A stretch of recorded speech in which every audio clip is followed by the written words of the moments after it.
Hallelujah, hallelujah. प्रभु धन्यवाद करते हैं, तारीफ हो यीशु, धन्यवाद प्रभु यीशु मसीह, धन्यवाद, स्तुति, प्रशंसा, महिमा करते हैं नाम यीशु मसीह में। Hallelujah, hallelujah. तारीफ हो, तारीफ हो, तारीफ हो, तारीफ हो, तारीफ हो यीशु।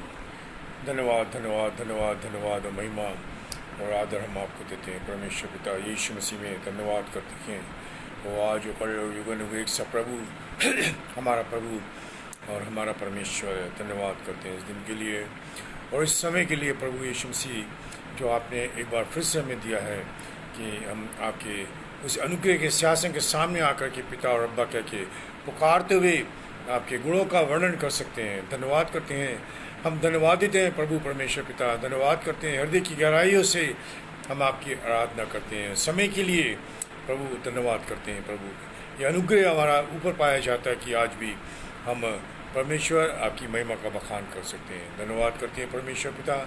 हम धन्यवाद देते प्रभु यीशु मसीह आपके पवित्र बहुमूल्य खून के लिए, जिसके द्वारा आपने हमारी रक्षा की, हमें बचाया, धोया, पवित्र किया, अपनी धार्मिकता के अंदर लपेट लिया। हालेलुया, तारीफ, स्तुति, प्रशंसा हम आपको करते हैं पिता। तेरा धन्यवाद हो, तेरा धन्यवाद हो, तेरा धन्यवाद हो। प्रभु यीशु मसीह में ज़ायन अक्रिस्या मिनिस्ट्री की ओर से आप सबका स्वागत है। प्रभु आपको बड़ी आशीष दे। वो परमेश्वर जो आज और कल युग युग एक सा है और मेरे और आपके मध्य में वो घूमता फिरता है, चलता है और उसकी आंखें आपके और मेरे ऊपर हमेशा लगी रहती हैं, उसके लिए हम उसका धन्यवाद करते हैं। स्तुति के योग्य हमारा प्रभु है। आपसे रिक्वेस्ट है फिर से एक बार, अगर किसी के पास में प्रार्थना की विनती है, जैसे डिस्क्रिप्शन में लिखा हमने, वो उसको पोस्ट कर सकते हैं ताकि हम उनके लिए प्रार्थना भी कर सकें। प्रभु की ये अनुग्रह है कि हम प्रार्थना में समय को व्यतीत कर सकें, अपने लिए भी और दूसरों के लिए भी। और दूसरी रिक्वेस्ट है, आप इसे शेयर कीजिए। इस चीज़ का मैं आप हमेशा बोल रहा हूँ कि आप शेयर करेंगे, जिसको मैं नहीं जानता आप जानते हैं, आप उन्हें शेयर कीजिए, वो आशीष पाएंगे और उसका स्तोत्र प्रभु यीशु मसीह के द्वारा, आपके द्वारा वो वहाँ तक पहुँच रहा है और इसके बदले में प्रभु आपको आशीष देगा। आइए प्रभु के वचनों में जाएंगे हम लोग। एक छोटी सी प्रार्थना हम करेंगे। हमारे जीवित परमेश्वर पिता, धन्यवाद के साथ में अनुग्रह के सिंहासन के सामने आते हैं। आत्मा, प्राण, शरीर, एक एक अंग आपको सौंपता हूँ। प्रभु यीशु मसीह खून से धो, पवित्र कर, अपनी वेदी के कोले से होते को छू, पवित्र कर। पवित्रात्मा परमेश्वर अपनी सामर्थ्य के द्वारा अभिषेक कर, ताकि आपके वचन के भेदों को समझ सकें, उन गूढ़ बातों को समझ सकें जो वचन में लिखी हुई है, जो मनुष्य पर प्रकट नहीं हुई, परंतु जिस पर तूने चाहा प्रभु यीशु मसीह आपने प्रकट की है। सुनने वालों के साथ में हो, उन्हें भी ज्ञान दे, अपनी बुद्धि दे प्रभु परमेश्वर और परमेश्वर, ताकि आपके वचनों को समझ सकें। और सारी महिमा अमृता बस यीशु में हम आपको देते हैं। प्रभु यीशु मसीह नासरी के नाम से मांगते हैं, सुन और ग्रहण कर, आमीन। हम पिछले दिनों में देख रहे थे, बुधवार के दिन यीशु मसीह का प्रकाशित वाक्य, जिसमें हमने बहुत सी चीज़ें वहाँ देखी, उसको हम थोड़ा सा रिपीट भी करेंगे।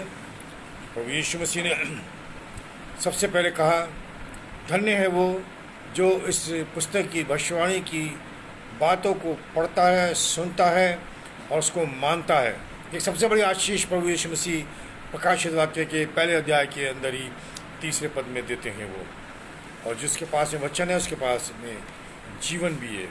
फिर हम देखते हैं उसी में एक चीज़ और भी लिखी है, प्रभु यीशु मसीह ने लिखवाया कि समय निकट आया है, और समय निकट आया, या मत्ती रचित सुसमाचार में भी हमने देखा था, वहाँ पर लिखा है। फिर हम देखते हैं वहाँ 7 आत्माओं का वर्णन, 7 वस्तुओं का वर्णन है वहाँ पर, और जिसमें से हमने अभी कुछ नहीं देखा, परंतु हम आगे जाकर के 4 अध्याय से इसका वर्णन देखेंगे। 7 आत्माएं जो सिंहासन के सामने थी, और हमने उसमें से 7 आत्माओं के बारे में हमने थोड़ा सा देखा था, उसको बाद में हम छुएंगे। और फिर हम देखते हैं वहाँ पर कि प्रभु यीशु मसीह ने वर्णन क्या है, कि विश्वास योग्य साक्षी का वर्णन क्या, याजक बनाया। और फिर हम देखते हैं कि प्रभु यीशु मसीह कहता है, जो बातें तूने देखी हैं जो बातें तूने देखी हैं, जो हो रही हैं, जो होने वाली हैं। ये हम देखते हैं पहला अध्याय के 19 पद में प्रभु यीशु मसीह यूहन्ना को बोल रहे हैं, जो बातें तूने देखी हैं, जो हो रही हैं और जो होने वाली हैं। और फिर हम देखते हैं 7 मंडली, 7 तुरहियाँ, और फिर हम देखते हैं कि 7 कटोरे और 7 नई वस्तुएं और 7 कलीसियाएं। इसका वर्णन हम देखेंगे 4 अध्याय में आने से पहले, ताकि हम खुल करके इसको देख सकें। फिर हमें उसमें जो चीज़ें हम देख रहे हैं वो इफिसियों के पत्र 2 अध्याय के अंदर है। इफिसियों का चर्च, प्रकाशित वाक्य 2 अध्याय का पहले पद से हम पढ़ते हैं कि इफिसुस की कलीसिया को लिख दे। हमने कुछ चीज़ें देखी। प्रभु यीशु मसीह बोलता है, मैं तेरे कामों को जानता हूँ। वो जो अच्छी बातें देखी उसने। फिर उसने कहा कि तो कुछ लोग हैं तेरे मंडली के अंदर निकुलियों की शिक्षा, जिसका वर्णन हमने किया था। लेची, द कॉन्कर ऑफ लेची, पर मंडली के ऊपर कब्जा किया, पास्टर्स के ऊपर, मंडली के ऊपर, जिसके विषय में मैंने बताया था। Bishop, elders, archbishop, deacon, ये लोग आ गए हैं जो मंडली के अंदर घुसे और परमेश्वर की नियुक्त किए हुए लोगों के ऊपर, प्रचारक, पास्टर, टीचर, शिक्षक, भविष्यवक्ता, उपदेशक, इनके ऊपर कब्जा किया उन्होंने। और आज भी देखते हैं चर्चेस के अंदर कौन है बिशप है, कौन है आर्ची डीकन है।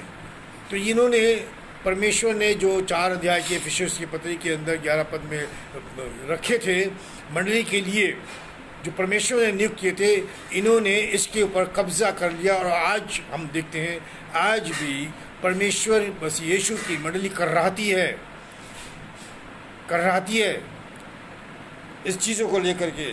और फिर प्रभु यीशु मसीह वार्निंग देता है कि तूने पहला सा प्रेम छोड़ दिया है, चेत कर कहाँ से गिरा है। वार्निंग दे रहा है और उनको बोल भी रहा है, मौका दे रहा है पश्चाताप करने का। कहाँ से गिरा है, पश्चाताप कर, और फिर वरना मैं आकर के तेरे दीपक को हटा दूंगा। फिर हमने स्मरणा की कलीसिया को देखा था। स्मरणा की कलीसिया का वर्णन हमने पढ़ा था। और हम देखते हैं वहाँ पर हमने बहुत सी चीज़ें वहाँ पर देखी थी। जो एक अभिवादन मंडली थी, जिसके लिए प्रभु यीशु मसीह ने कहा कि अभिवादन मतलब झुकने वाली मंडली, मनमानी मंडली, जिसमें प्रभु यीशु मसीह लिखता वहाँ पे, जो मर गया देख अब जीवित है, प्रथम और ओमेगा, प्रथम अंतिम मैं हूँ, अल्फा और ओमेगा मैं ही हूँ। फिर हम देखते हैं कि उसने, प्रभु यीशु मसीह बोलता है कि तेरी गरीबी और तेरी कलेश को मैंने जाना है और मैं तुझे जानता हूँ। हम देखते हैं प्रभु यीशु मसीह इस मंडली की तारीफ़ कर रहा है, उसका आदर कर रहा है। प्रभु यीशु मसीह, मैं जानता हूँ तुझे। प्रभु का धन्यवाद करते हैं कि उसको उठा रहा है, वो उसको उत्साहित करता है। प्रतिज्ञा उसकी कि तेरे ऊपर दूसरी मृत्यु प्रबल नहीं होगी, मत डर, तुझे 10 दिन दुख उठाने पड़ेंगे। 10 दिन का अर्थ बताया था, 10 राजा हुए थे। उन सबके नाम मैंने आपके सामने रखे थे, अगर आपको याद होगा। मैं उसको दोबारा रिपीट नहीं करूँगा, बहुत लंबा चौड़ा है। परंतु यूहन्ना को पटमस पे, टापू पे भेजने वाला जो राजा था, वो डियोक्लेशियस था, जिसने 303 से लेकर के 310 तक राज्य किया। और इसी ने यूहन्ना को पटमस के टापू के ऊपर बंदी बना दिया था। तो ये हमने 2 मंडलियाँ देखी, 7 मंडलियों का वर्णन है। अगले बुधवार को तैतरिया की मंडली को देखेंगे, और उससे बुधवार को जो आज तीसरी मंडली देखेंगे, परगमन की मंडली। और फिर हम 4 मंडली और रह जाएंगी, हम 4 बुधवार को देखेंगे। इसका अर्थ हुआ कि अगर आप परमेश्वर के वचन से, परमेश्वर से प्रेम करते हैं, तो आप 1 महीना प्रभु के वचन के साथ, मुझसे नहीं, ध्यान रखिएगा, मुझसे नहीं, परंतु प्रभु के वचन से लिपटे रहना आवश्यक है। तो हम देखते हैं परगमन की कलीसिया, जिसका अर्थ है कि मनमानी कलीसिया, या वो कलीसिया जिसने संसार के साथ लिप्त हो गया, अर्थात अंग्रेजी में शब्द है द मैरिड, संसार के साथ में जिसने क्या कर ली, शादी कर ली। तो ये वो कलीसिया है जो परगमन की कलीसिया का वर्णन है। और यहाँ पर हम देखते हैं 12 पद में परगमन की कलीसिया के दूत को लिख कि जिसके पास दोधारी और चोखी तलवार है, वो ये कहता है कि, परमेश्वर का वचन हम पढ़ते हैं, हम पाते हैं इब्रानियों के पत्र में लिखा है कि परमेश्वर का वचन दुधारी तलवार से ज़्यादा तेज और चोखा है, हड्डियों को और गुर्दों को आर पार छेदता है। यह है परमेश्वर का वचन की दुधारी तलवार। और कहाँ से निकल रही है? प्रभु यीशु मसीह के मुंह से। परंतु इस तलवार के अंदर शांति भी है, आनंद की भरपूरी है। जब हमारे शरीर में कहीं घाव हो जाता है, हमारे शरीर के अंदर कहीं कोई परेशानी होती है, तो हम देखते हैं कि प्रभु उस घाव को ठीक करने के लिए तलवार चलाता है। जिस डॉक्टर के पास जाएंगे हम, वो घाव को ठीक करने के लिए औजार लगाता है, तो तकलीफ़ होती है हमें, परंतु उसके बाद चंगाई हमें मिलनी शुरू हो जाती है। तो वचन दुधारी तलवार से ज़्यादा तेज है। हालेलुया, प्रभु का धन्यवाद हो। और वो क्या बोलता प्रभु यीशु मसीह यहाँ पे कहते हैं कि मैं ये तो जानता हूँ कि तू जहाँ रहता है जहाँ शैतान का सिंहासन है। बाबुल की शिक्षाएं, अगर हम बहुत दूर तक जाए, उत्पत्ति के 11 अध्याय निम्रोद का वर्णन पढ़ते हैं वहाँ पर। तो बाबुल देश था वहाँ पर, वहाँ की शिक्षाएं चली आ रही थी, जिसने जब बाबुल देश से हटाया गया तो वो परगमन देश में आकर के उन्होंने जो है कब्जा किया। और इसलिए वो बोलता है कि मैं जानता हूँ कि तू वहाँ रहता है जहाँ शैतान का सिंहासन है। प्रियो, आज अगर हम देखें ये मंडली तो वर्णन जो कर रहा है प्रभु यीशु मसीह, आज हमारे जीवन के अंदर भी पाया जाता है। मंडलियों के अंदर आज मंडलियाँ उन लोगों के बीच में है जहाँ शैतान है, या कहना चाहिए मंडलियों के अंदर शैतान भी आ गया है। इसका वर्णन हम देखेंगे, परंतु सच्चाई यही है प्रियो। उसका उदाहरण, छोटा सा उदाहरण बता दूं मैं आपको। कोई पूछता है, मैं पास्टर हूँ, आप जानते हैं, पूछता है आपकी मंडली में कितने लोग हैं? मेरी मंडली है क्या? मैं कई बार इस चीज़ को जोड़ दे रहा हूँ। मैं मंडली प्रभु यीशु मसीह की है, जिसको अपने पवित्र बहुमूल्य खून के द्वारा प्रभु यीशु मसीह ने धोया, पवित्र किया और ख़रीदा और संसार के अंदर रखा है प्रियो। और हमें आवश्यक है कि मंडली यीशु मसीह की है, इस चीज़ का हमें ध्यान रखना आवश्यक है। और जो ये कहता है कि मेरी मंडली है, तो प्रियो ये पद उसके अंदर बिल्कुल सही आकर के बैठता है कि मैं जानता हूँ कि तू वहाँ रहता है जहाँ शैतान का शासन है, और मेरे नाम पर स्थिर रहता है, और मुझ पर विश्वास करने से उन दिनों में भी पीछे नहीं हटा जिनमें मेरा विश्वास योग्य साक्षी अंतिपास तुम में उस स्थान पर घात किया गया जहाँ शैतान रहता है। हम देखते हैं प्रभु यीशु मसीह का वर्णन कि मैं तेरे काम को जानता हूँ। द सीट ऑफ सैटन, शैतान का शासन, परंतु उसके बाद भी उन कलीसियों के बीच में, वो शैतान के बीच में भी प्रभु यीशु मसीह के नाम को थाम करके रखा उसने। हालेलुया, प्रभु का धन्यवाद हो इस मंडली के लिए और ऐसी मंडली के लिए जो आज भी पाया जाता है। फिर हम देखते हैं प्रभु यीशु मसीह शिकायत है मंडली से। क्या शिकायत है उसकी? हम देखते हैं यहाँ पर, उसको आगे पढ़ते हैं हम। 14 पद पढ़ रहा हूँ मैं।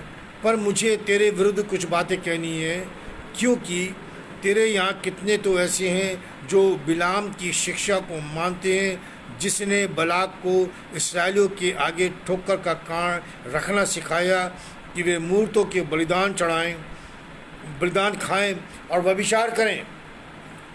प्रियो,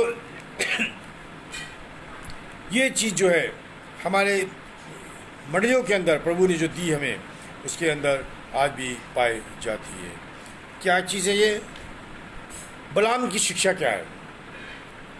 बहुत से लोग नहीं जानते हैं। गिनती की पुस्तक उसका 22 से 23 अध्याय में हम पढ़ते हैं, जब मोआब के राजा बलाक ने इस्राएलियों की सेना को देखा तो उसने बलाम को, जो परमेश्वर का दास था,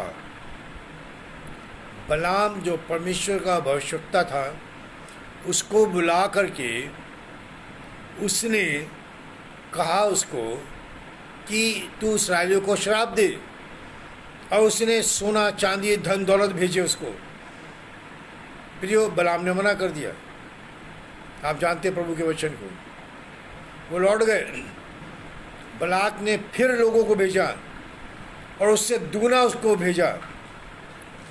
पैसे का, धन का लालच बलाम को लेकर के डूब गया और बलाम चला। और हम देखते कैसे उससे घटना घटी बीच में।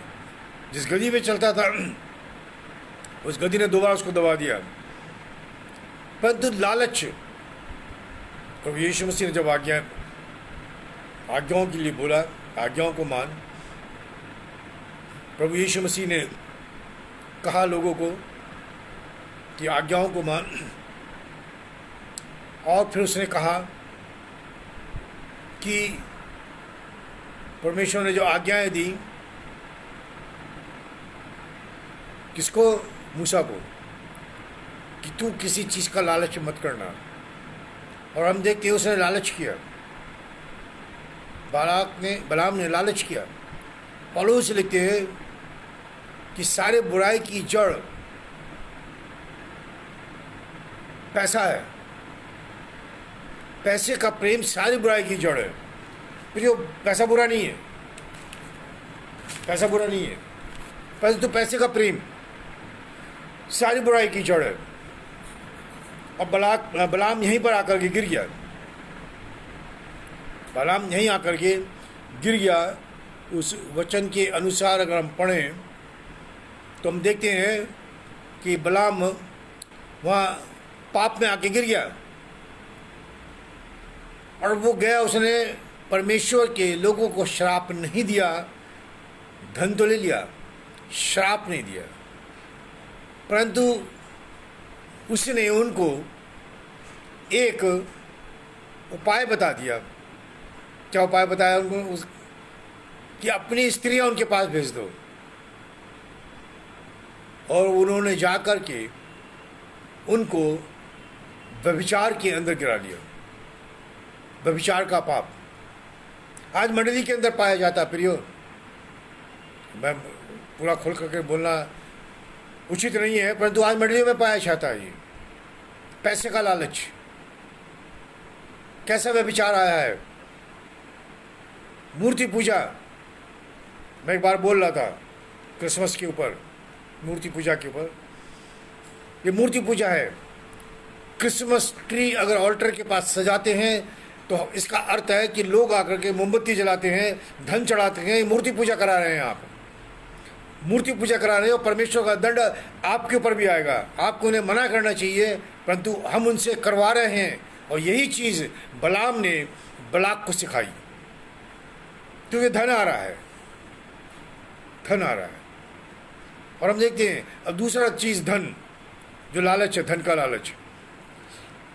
हमारे साथ काम कीजिए, हम आपको धन देंगे। मैं एक संस्था के साथ जुड़ा हूँ, कोई बात नहीं है, उससे जुड़े रहिए, हमारे साथ भी मिलिए, हम भी आपको देंगे, मदद करेंगे। और जब मदद करते हैं, बोले आपके अंदर, आपकी मंडली के अंदर कितने लोग हैं? आपने इस महीने कितने लोगों को बपतिस्मा दिया है? कितने पवित्र आत्मा से भरे हैं? एक रिपोर्ट लेकर के जाते हैं उनके पास में। ये क्या है? ये मूर्ति पूजा है प्रियो। ये बलाम ने शिक्षा बलाक को दी और बलाक ने इसराइलियों को पाप करा के गिरा दिया। हमारा विश्वास कहाँ चला गया? वो ये प्रभु का वचन कह रहा, मैं नहीं कह रहा, प्रभु का वचन कह रहा। हम देखते हैं मूर्तों का बलिदान, व्यभिचार और निकुलियों की शिक्षा, जो मैं बताया आज, कब्जा किए बैठे हैं bishop, archbishop, deacon, pastor, प्रेरित, टीचर और उपदेशकों के ऊपर कब्जा किए बैठे हुए हैं। परंतु प्रभु इससे घृणा करता है। परमेश्वर, प्रभु यीशु मसीह कहते हैं यहाँ पर कि मुझे तुझसे बात कहनी है कि तेरे बीच में बिलाम की शिक्षा है कि बलिदान खाएं, व्यभिचार करें। और तेरे यहाँ कितने तो ऐसे भी हैं जो निकुलियों की शिक्षा को मानते हैं। आज हम देखते हैं चारों तरफ बड़ी बड़ी संस्थाएं हैं, प्रभु का धन्यवाद हो, सेवा करना है, प्रभु का धन्यवाद हो, परंतु प्रभु के दासों को उन्होंने अपना नौकर बना करके रखा है। मैं एक बार घटना बता चुका हूँ, मेरे साथ भी घटी थी, मेरे साथ भी घटी है। हमें आदर करना चाहिए, अपने अगुओं का आदर करना चाहिए। उसका मतलब ये नहीं हुआ कि हम प्रभु के दासों को, प्रभु के लोगों को दबा करके रखें। प्रभु का वचन हमको ये नहीं सिखाता। फिर लिखता है, सो मन फिरा नहीं तो मैं तेरे पास शीघ्र ही आकर अपने मुंह की तलवार से उनके साथ लड़ूंगा।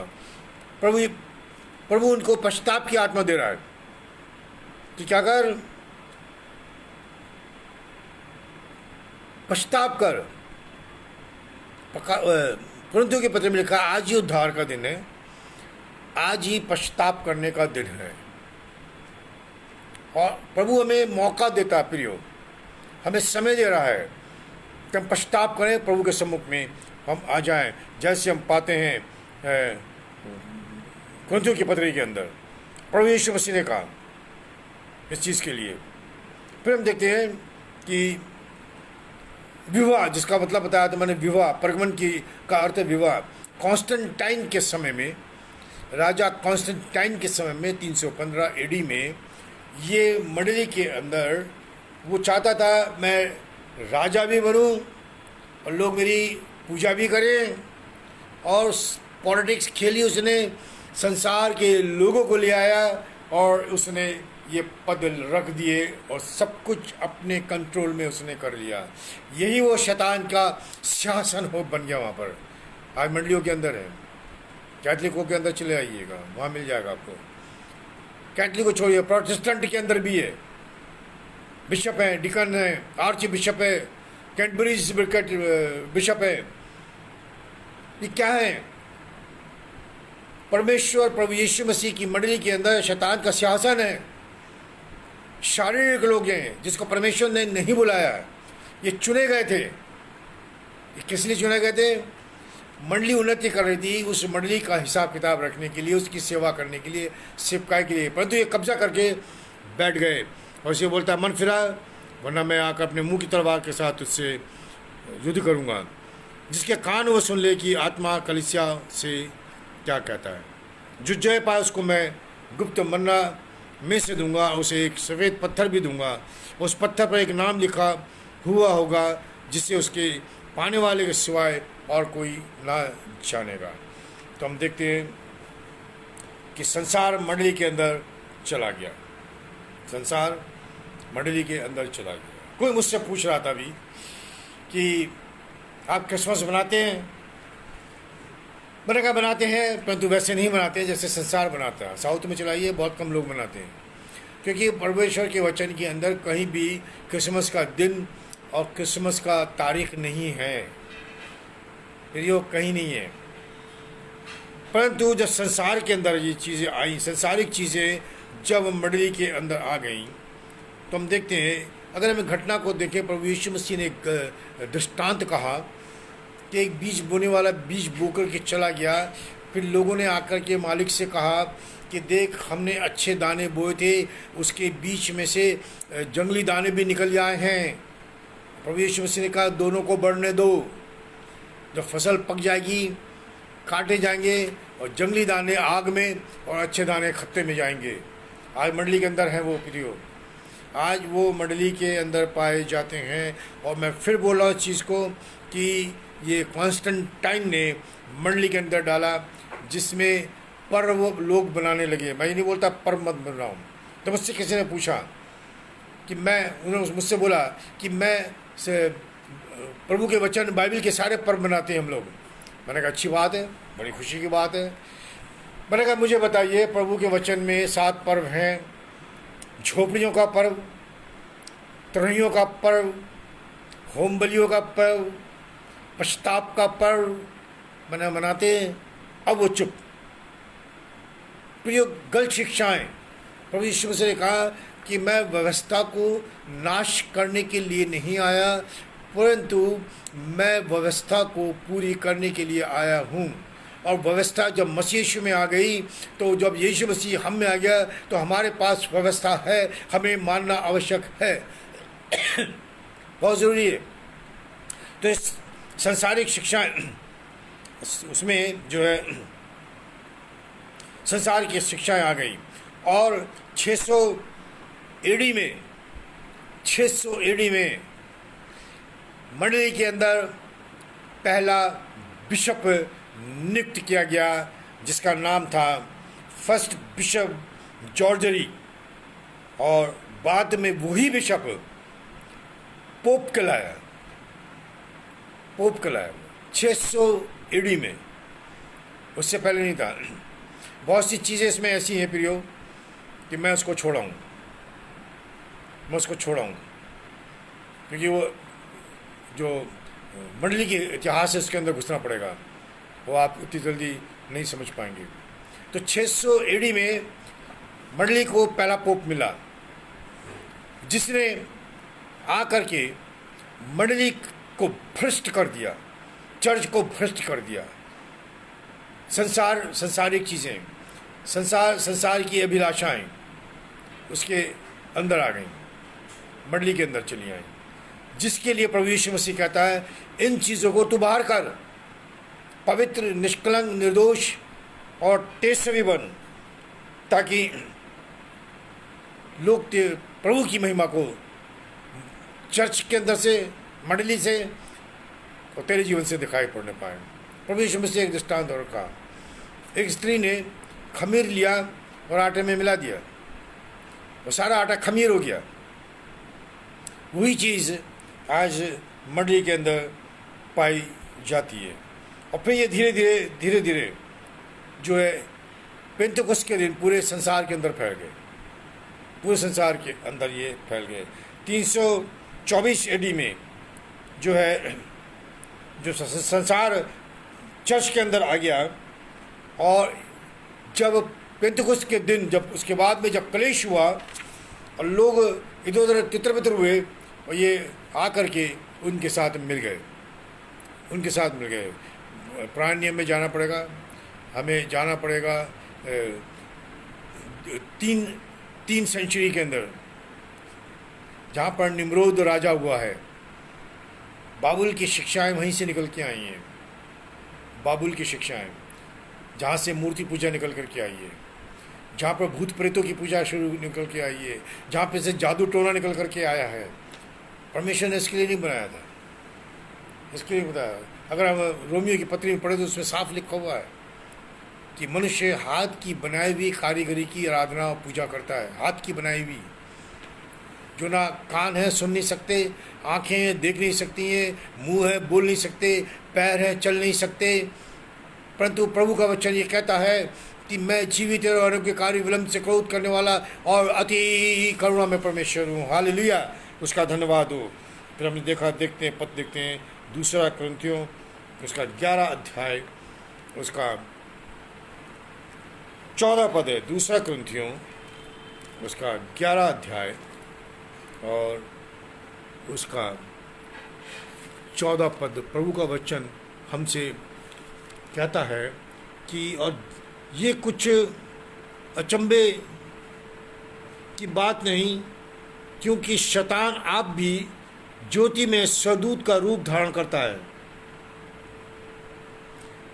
सो यदि उसके सेवक भी धर्म के सेवकों का सा रूप धरे तो कुछ बड़ी बात नहीं, परंतु उनका अंत उनके कामों के अनुसार होगा। कोई बड़ी बात नहीं है बोल रहा। वो क्या बोल रहा प्रभु का दास है कि शैतान आप भी ज्योति में स्वदूत का रूप धारण करता है। कई लोग धोखा खाएं प्रियो, कई लोग धोखा खाएं। भूर के तारे के रूप में आकर के खड़ा हो गया और उन्होंने सोचा ये जो है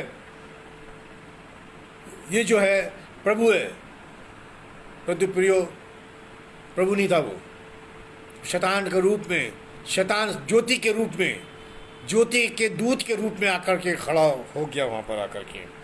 और फिर वो जो है मंडली के अंदर उसने गड़बड़ियाँ उत्पन्न कर दी।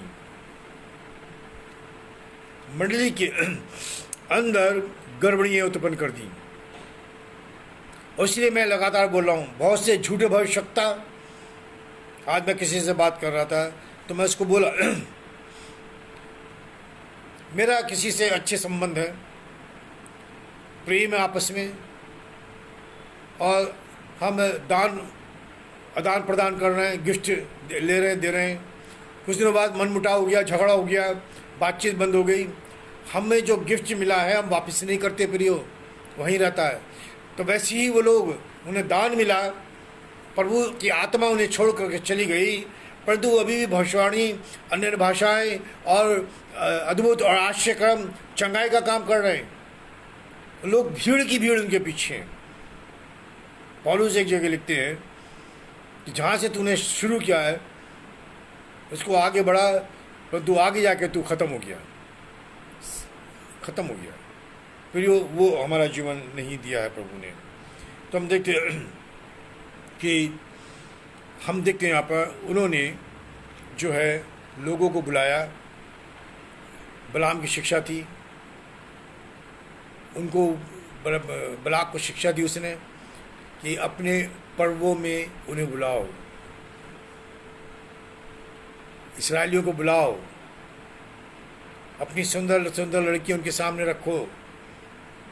और इस्राएल 42,000 लोग मारे गए प्रियो उस पाप के कारण।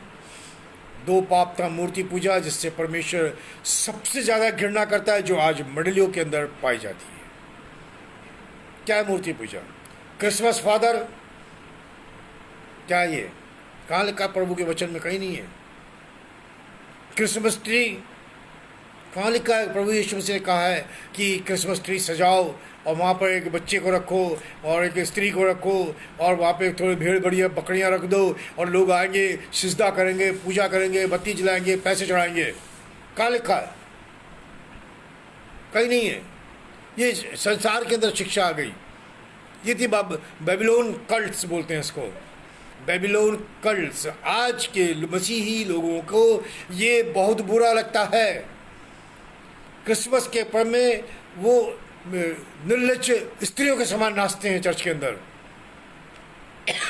प्रभु का भवन रंगशाला बना कर रख दिया है। ये मूर्ति पूजा है प्रियो। और इसलिए प्रभु कहता है जिसके कान है वो सुन ले कि आत्मा मंडली से क्या कहता है।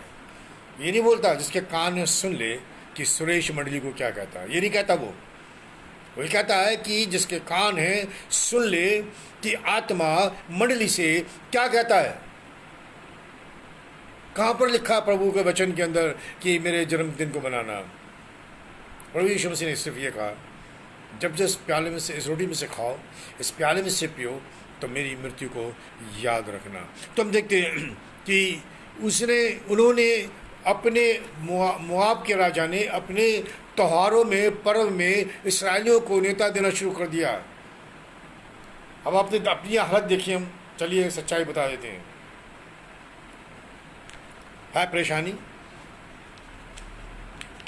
हमारे अड़ोस पड़ोस में कहीं जागरण होता है, कथा होती है, हवन होता है, बुलाते हैं। मुझसे किसी ने पूछा हम जाएं? मैंने कहा एक चीज़ है, अगर जाएंगे आप जाइए, मैं मना नहीं करता। जिसने करवाया है उस घर का ओनर, मालिक जो भी है, उसको नमस्ते नमस्कार कीजिए, अभिवादन दीजिए, उससे बातचीत कीजिए और उसके बाद में पतली गली से चुपचाप से वापस आ जाइए। आप उनके सामने, उनके त्योहार में, उसके हवन में, उसके जागरण में उसके आंखों के अनुसार आए हैं, परंतु भीड़ में जब गुम हो गए तो नहीं पता बैठा है या नहीं बैठा है। वो मैं उनको इसलिए बोला क्योंकि कल जब हमारे यहाँ मीटिंग होती है, अगर हम उन्हें बुलाएंगे और हम उनके उसमें नहीं जाते हैं, वो नहीं आएंगे, कभी नहीं आएंगे। परंतु उन्होंने देखा कि भैया आए हैं, आप बुलाएंगे तो आएंगे, तब वो आएंगे, तब हम सच्चाई का वर्णन करेंगे ताकि सत्य को जाने और सत्य उन्हें स्वतंत्र करे। मैंने कहा जाइए, खाइए मत, कुछ मत खाइए। जाकर के अभिवादन किया, चले आए। हमें संसार के अंदर रहना है और संसार में रह के इनको जीतना भी हमारे लिए बहुत ही आवश्यक है। तो ये जो थी समस्याएं मंडली के अंदर आई, और मंडली के लोगों ने, मसीही लोगों ने इसका नाजायज फ़ायदा भी उठाया। फिर उसमें घुल मिल गए उसमें। और यही पाप जिसके लिए बोलता है शैतान का शासन तेरे बीच में पाया जाता है। और हम देखते हैं कि मूर्ति पूजा और व्यभिचार परमेश्वर की निगाहों के अंदर, दृष्टि के अंदर सबसे भयंकर पाप माना गया है प्रभु के वचन के अनुसार। हम व्यवस्था विवरण की पुस्तक पढ़ेंगे, उसका 16 अध्याय, व्यवस्था विवरण उसका 16 अध्याय, उसका 21 पद हम पढ़ते हैं यहाँ पर। तू अपने परमेश्वर यहोवा को जो वेदी बनाएगा, उसके पास किसी भी प्रकार की लकड़ी की बनी हुई अशेरा का स्थापन ना करना और ना कोई लाट खड़ी करना, क्योंकि उससे तेरा परमेश्वर यहोवा घृणा करता है। ये क्रिसमस की ट्री के बारे में वर्णन कर रहा प्रियो। मैंने जलूस देखें, जलूस आपने भी देखे होंगे। क्रूस बड़ी सी ले लेंगे हाथ में और आगे जाएंगे, पीछे भीड़ आ रही है, मसीह लोगों की भीड़। कहाँ पर लिखा हुआ है? कहीं नहीं लिखा वचन में। और लोगों को मैंने देखा उस क्रूस को आके चूमते हैं, और यही कारण है। 2 चीज़ें आज तक नहीं मिली, वो लकड़ी की क्रूस जिसके ऊपर प्रभु यीशु मसीह चढ़ाया गया, और वो प्याला जिसमें प्रभु यीशु मसीह ने प्रभु भोज की विधि बनाई थी, विधि की थी। वो प्याला भी नहीं मिला आज तक, वरना लोग उसकी भी पूजा करने लगते। प्रभु यीशु मसीह के कपड़े भी नहीं मिले। मैं चर्च में गया तो वहाँ पर गुड फ्राइडे के दिन थे, जिसको लेंट पीरियड बोलते हैं, या पैशन वीक था। तो वो एक बॉक्स, छोटा सा बॉक्स आया, रुई के अंदर एक हड्डी थी। तो मेरे पास में आया, तो उसके साथ में एक जना और भी था, उस पास्टर के साथ में, प्रभु के दास के साथ में। उसने उसको कुछ बोला धीरे से कान में, तो मेरे पास से आगे बढ़ गए। वो मुझे देख के आगे बढ़ गए, वो मेरे सामने आया। बाकी मैंने देखा लोग घुटनों के ऊपर बैठ करके और उस बॉक्स को चूम रहे थे। बाद में मैंने उससे पूछा, फादर थे, मैं फादर उसमें क्या था? हंसने लगा। मैंने कहा मुझे बताइए ना उसमें क्या था। Oh Shresh, that's the bone of Jesus Christ. मैंने कहा बाइबल में लिखा हुआ उसकी एक भी हड्डी नहीं तोड़ी जाएगी। अब मुझे फादर मुझे ये बता कि वो किसकी हड्डी थी? कुत्ते की हड्डी थी, बिल्ली की थी, चूहे की थी, या आदमी की हड्डी थी? कहाँ से लाया वो हड्डी? ये मूर्ति पूजा आ गई घर मंडली के अंदर। मेरा बहुत अच्छा मित्र, बहुत ही अच्छा मित्र था वो, मैं नाम नहीं लूँगा, और बहुत ही अच्छा मेरे पास आके समय व्यतीत करते थे। काफ़ी मेरे से काफ़ी उम्र में बड़े थे, और मैं उनका आदर भी बहुत करता था। मैं आज जो ग्रीक सीखा उन्हीं की वजह से भी सीखा मैं।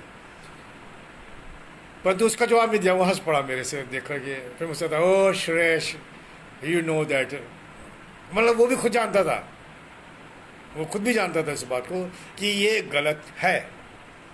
तो हम देखते हैं मना कर रहा प्रभु है। व्यवस्था विवरण के 4 अध्याय को हम देखेंगे, कुछ पद इसमें यहाँ भी हम पाते हैं। 4 अध्याय का व्यवस्था विवरण 4 अध्याय उसके 16 पद से हम पढ़ते हैं। और इसके ऊपर मैं एक बार प्रचार किया हुआ हूँ क्रिसमस और लेंट पीरियड के ऊपर, कि बिब्लिकल नहीं है। 4 अध्याय 16 पद से हम पढ़ते हैं, कहीं ऐसा ना हो तुम बिगड़ कर, चाहे पुरुष चाहे स्त्री के, चाहे पृथ्वी पर चलने वाले किसी पशु, चाहे आकाश में उड़ने वाले किसी पक्षी के, चाहे भूमि पर रेंगने वाले किसी जंतु, चाहे पृथ्वी के जल में रहने वाली किसी मछली के रूप की कोई मूर्ति खोद कर बना लो। वह जब तुम आकाश की ओर आंखें उठाकर सूर्य, चंद्रमा, तारों को अर्थात आकाश का सारा तारागण देखो, तब बहक कर उन्हें दंडवत करके उनकी सेवा करने लगो, जिनको तुम्हारे परमेश्वर यहोवा ने धरती पर के सब देवताओं देश वालों के लिए रखा है। ये हमारे लिए रखा है यूज़ करने के लिए। भाई उसकी पूजा मत करो। अगर करता है कोई फादर की या पास्टर की पूजा करता है, गलत है प्रियो। प्रभु का वचन मना कर रहा है, यिर्मयाह 3 अध्याय उसका। और ये शिक्षाएं मंडली में होने के कारण परमेश्वर प्रभु यीशु मसीह इस चीज़ का वर्णन जो है यूहन्ना से करवा रहे हैं। 3 अध्याय का 9 पद में हम पढ़ते हैं, यहाँ पर इस प्रकार से लिखा हुआ है, उसके निर्लज व्यभिचारिणी होने के कारण देश भी अशुद्ध हो गया और उसने पत्थर और काट के साथ भी व्यभिचार किया। ये मूर्ति पूजा का वर्णन कर रहा है। और इसमें सबसे बड़ा अगर कोई देश है, हमारा भारत महान। अच्छा नहीं लगता है, चारों तरफ मूर्ति पूजा है, चारों तरफ। परमेश्वर ने हमें ये अधिकार दिया, हम इनके लिए प्रार्थना करें, प्रभु उनके जीवन को परिवर्तन करे। परंतु हम जीवन को परिवर्तन को तो छोड़िए, हम अपने चक्कर में रहते हैं सिर्फ। और ये वो धन का लालच, ये वो शिक्षा थी। अगर आपको समय मिले तो आप लोग गिनती की पुस्तक उसका 22 और 23 पद जरूर, 22 और 23 अध्याय जरूर है आप पढ़ें। परमेश्वर का वचन हमें क्या सिखाता है। तो इसको हम अंग्रेजी में बोलते हैं स्पिरिचुअल फॉर्निकेशन, आत्मिक व्यभिचार। बड़े बड़े प्रभु के दास जो अपने को बोलते हैं मैं प्रभु का सेवक हूँ, पकड़े गए हैं। यहाँ पर मैं किसी का नाम नहीं लूँगा, कई एक हैं जिनको मैं जानता हूँ। और दुख की बात यह है कि उसके मरने के बाद, जब तक जिंदा तब नहीं बोले, मरने के बाद उसकी बुराइयाँ कर रहे हैं। कितनी गलत बात है वो। मेरे पास में आए कुछ मैसेज, तो मैंने उनको बोला, मैंने उनको लिखा, जब तक वो प्रभु का दास जिंदा रहा उसकी बड़ी तारीफें करते थे, आज क्या हो गया तुम्हें? मैं शर्म नहीं आती? अब वो भी फेसबुक के ऊपर लिख रहे हो, दुनिया जाने। तब तो तुम उसके आगे पीछे घूम रहे थे। ये क्या है? ये स्पिरिचुअल फॉर्निकेशंस है, आज मंडली के अंदर पाई जाती है। और हम इसको देख सकते हैं कि ये इसको बाबुल की शिक्षा को एक शब्द और भी दिया गया है, the cults of Nimrod. Nimrod की गलत शिक्षाएं। और बहुत से बोलते हैं, मैं कहीं पढ़ा रहा था, मैं कहीं पर, और मैं उनको बोला कि कैथलिज्म के ऊपर मैं पढ़ा रहा था, कहाँ से निकल के आया। इसके ऊपर मैं पूरा डिटेल नहीं डालूंगा। निम्रोद की पत्नी सिमरामिस ने ये कहा कि मैं कुंवारी हूँ और जो बालक तम्मूस उसकी गोद में था, ये परमेश्वर का वो गिफ्ट है जो प्रभु यीशु ने कहा कि तेरा वंश शैतान के सिर को कुचलेगा और तू उसकी वो शैतान के सिर को कुचलेगा और तेरी एड़ी को डसेगा। उसकी बहुत सी चीज़ें आगे जाकर के कैसे वो आकर के वो कभी समय मिला कैथलिज्म के ऊपर नहीं, क्रिश्चियनिटी के ऊपर मैं जब बोलूँगा तो मैं इन चीज़ों को रखूँगा सामने। कि वहाँ से निकल के निम्रोद का कल्ट वहाँ से निकल के आया, जो बाद में बाबुल का शिक्षाएं कहलाईं। और आज वही बाबुल की शिक्षाएं हमारी मंडली के अंदर, हमारी मंडली शब्द इस्तेमाल कर रहा हूँ प्रियो में, प्रभु की मंडली है तो उसमें ये शिक्षा नहीं होगी। धन का लालच, मैं देखता हूँ बड़े बड़े प्रभु के दासों को धन मांगते हैं, डोनेशन मांगते हैं, डोनेशन। क्या प्रभु पे विश्वास नहीं है प्रियो? क्या हमारा भरोसा परमेश्वर के ऊपर नहीं है? धन का लालच। और 381 में मरियम की पूजा आरंभ हुई है। 381 एडी में, उससे पहले नहीं। उससे पहले प्रभु यीशु मसीह का सुसमाचार सुनाया जाता था। प्रियो, 381 में मरियम की पूजा आरंभ हुई।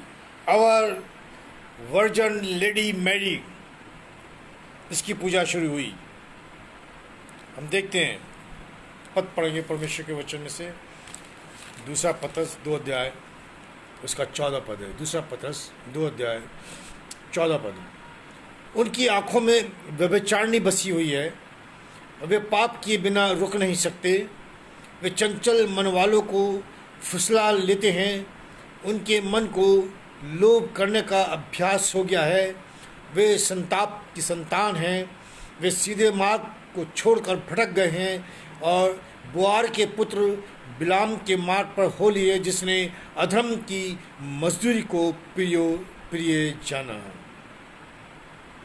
प्रियो, ये वो सच्चाई है जिसका मैं वर्णन कर रहा हूँ। ये वो मंडली थी, परगमन की मंडली। मैरिज विथ वर्ल्ड, संसार के साथ मिल गई। संसारिक लोग। मुझे याद है, मैं एक जगह पास्टर था बेतिया के अंदर। मेरे पास में कुछ पॉलिटिकल लीडर्स आए और मुझसे बोले कि आप इतवार के दिन हमारे नेता जॉर्ज फर्नांडिस को समय देंगे चर्च में कुछ देर के लिए बोलने के लिए। मैंने कहा नहीं। मैंने कहा परमेश्वर का भवन है, पॉलिटिक्स भवन नहीं है वो। मैंने कहा अगर आपको बोलना ही है, किसी और दिन नियुक्त कीजिएगा, लोगों को बुला लेंगे। अगर आ जाते हैं तो ठीक है, नहीं आते तो कोई बात नहीं। चले गए वो गुस्से में। फिर वो गए, हमारे बेतिया में बहुत बड़ा कैथलिक चर्च है, वहाँ गए। मैं नाम भूल गया उस फादर का, बड़े अच्छे फादर थे, अमेरिकन। नाम भूल गया मैं उनका। पतले से थे, लंबे से। उनके पास में गए, उस फादर ने भी मना कर दिया। बोले नहीं, पॉलिटिक्स के लिए नहीं है। अगर आप चाहेंगे हम शाम के समय में लोगों को बुला लेंगे, परंतु चर्च के अंदर नहीं। मीटिंग हुई, चर्च के अंदर नहीं हुई, बाहर हुई। परंतु मैंने बिल्कुल मना कर दिया, पर मेरे पास आया भी नहीं वो। जॉर्ज फर्नांडिस मेरे पास में नहीं आया दोबारा। हम समय देते हैं लोगों को। प्रभु प्रियो, वो वेदी पवित्र वेदी है प्रियो, वो पवित्र वेदी है। और वहीं पर शैतान ने अपना सिंहासन बना के गाड़ दिया और हम उसको मानते हैं, लेते प्रभु का वचन है, परंतु जगह हमने शैतान को दे रखी है। तो कैसे हो सकता है प्रभु, जहाँ शैतान हो वहाँ प्रभु भी आ जाए? नहीं प्रियो, हमें देखना है, इस चीज़ को समझना है।